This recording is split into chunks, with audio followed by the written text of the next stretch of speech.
Hello students, welcome back to my channel physics SPC CBSE 2025 का एक question. Assertion और reason question को करने के लिए सबसे पहले क्वेश्चन को 3 पार्ट में ब्रेक कर लेना चाहिए। पहले चेक करना चाहिए कि असर्शन ट्रू स्टेटमेंट है या फॉल्स स्टेटमेंट है।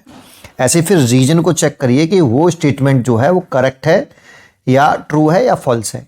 फिर बाद में चेक करिए थर्ड पार्ट में कि रीजन असर्शन का करेक्ट एक्सप्लेनेशन है या नहीं।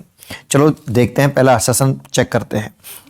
अ ray of light incident normally on the face of prism. The emergent ray will graze along the opposite face of the prism when the critical angle at a glass air interface is equal to the angle of prism. Solution तो सबसे पहले एक आप prism बना लीजिए, है ना, और इस पर लाइट जैसे कह रहा है रे ऑफ लाइट इंसिडेंट नॉर्मली, तो नॉर्मली करके चेक करते हैं, देखते हैं क्या हुआ कि लाइट इंसिडेंट कर दी हमने नॉर्मली।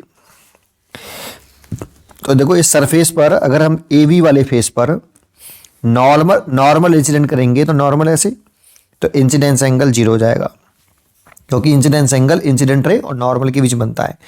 जब इंसिडेंस एंगल 0 है तो रिफ्रैक्शन एंगल भी 0 होगा, लाइट सीधे चलेगी। तो लाइट सीधे चली आपकी ऐसे। अब ये सेकंड फेज पर आ गए। अब कह रहा the emergent ray will graze, graze का मतलब होता है लाइट सरफेस से टच करके चलती है। The emergent ray will graze along the opposite face of the prism, तो यहां से लाइट नॉर्मल ड्रॉ करेंगे ऐसे, नॉर्मल N2 लिख दें, और यहां से लाइट सरफेस से टच करके जाएगी ऐसे। तो जो इमर्जेंट एंगल है E वो तो हो गया 90 डिग्री।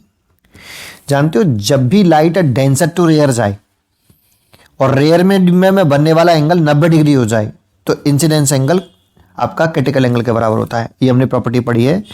जब भी लाइट डेंसर से रेयर जाती है और लाइट डेंसर टू रेयर जाए और रिफ्रैक्टेड रे सरफेस से ऐसे जाए, that means refraction angle 90 degree हो, तो ये क्रिटिकल एंगल की डेफिनेशन होती है कि इस इंसिडेंस एंगल को हम फिर क्रिटिकल एंगल कहते हैं।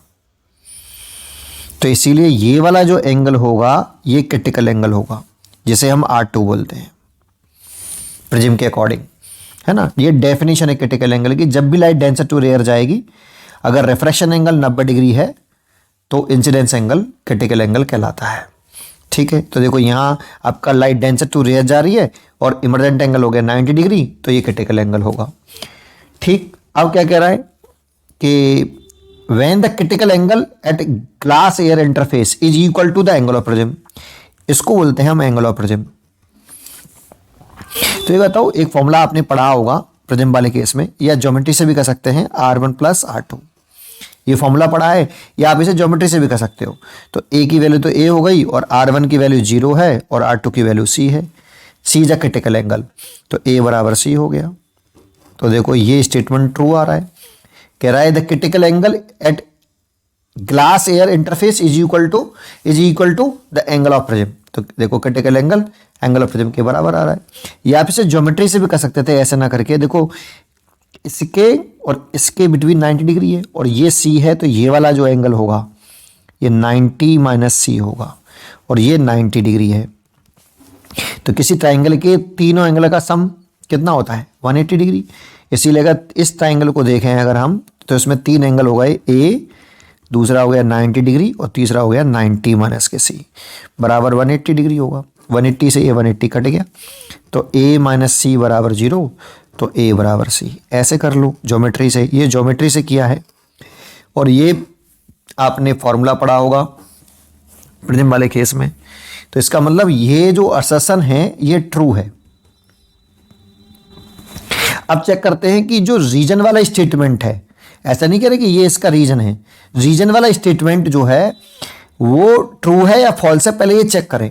तो लिख रहा है क्या, देखो रीजन वाला, the refractive index of prism depends on the angle of prism.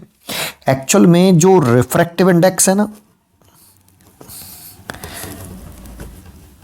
Is the property of